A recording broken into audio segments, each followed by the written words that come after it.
ఈ న్యూమరికల్ కనుక అబ్జర్వ్ చేసినట్లయితే particle of mass m projected with velocity v అంటున్నాడు అండి. వెలాసిటీ vతో ప్రొజెక్టెడ్ చేస్తున్నాడట. మేకింగ్ అన్ యాంగిల్ 45 degrees అంటున్నాడు. With an horizontal the magnitude of the angular momentum అడుగుతున్నాడు. యాంగులర్ మూమెంటం అడుగుతున్నాడు అండి. ఎల్ వాల్యూ దానికి ఆ particle about the point of projection అంటున్నాడు. అంటే ఇక్కడ నుంచి యాంగులర్ మూమెంటం అంటున్నాడు. యాంగులర్ మూమెంట్ ఎంత అని అడుగుతున్నాడు. When the particle is maximum height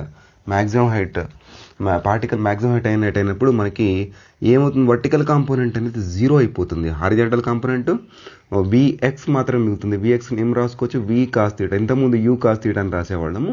వీడి వి ఇచ్చాడు కాబట్టి ఇక్కడ వి కాస్ తీటా అని రాసాము. ఇప్పుడు చూడండి, హైట్ మ్యాక్సిమం హైట్ దగ్గర ఫార్ములా ఏంటి, h = u² sin² θ/2g. ఇక్కడ సైన్ తీటా ఎంత వాల్యూ 45 పెట్టేసామండి. 45 వాల్యూ మనకు తెలుసు 1/√2. కింద మొత్తం 2g ఉంది, అట్లనే ఉంది. 1/√2² అంటే 1/2. అంటే ఈ 2 కలిపి 4 అయిపోయింది. v²/4g అంటే h వాల్యూ ఎంత వచ్చింది, v²/4g వచ్చేసిందండి.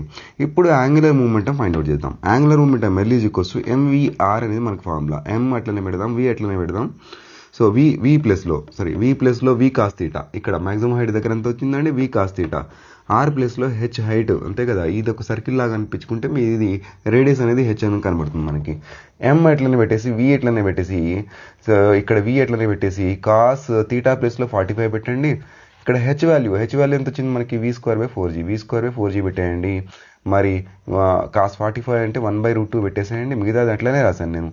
m v ఇక్కడ v ఉంది, v² ఉంది, v⁻3 అయిపోతుంది మనకి. కింద 4g వచ్చేసింది. ఓకే, 1/√2 అట్లనే పెట్టి మొత్తం కలిపి రాయండి. L = mv³ 4√2 × g అనేది మనకి ఆన్సర్. ఇది బి ఆప్షన్ మనకి సూటబుల్ అవుతుంది.